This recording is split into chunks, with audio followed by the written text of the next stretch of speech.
Hello guys, in today's video I'm gonna show you how to manage who can see your story on your accounts on Messenger easy and quick. First click on this three lines here, click on the settings, and now click privacy and safety, and here you will find story controls. Click on it. Here as you see you can manage who can see your story, and after click save, and that's it, it will be saved.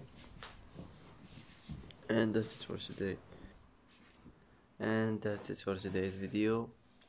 If you like this video, don't forget to like and don't forget to subscribe. I hope this video is helpful for you, and thanks for watching until the end, and see you in the next video.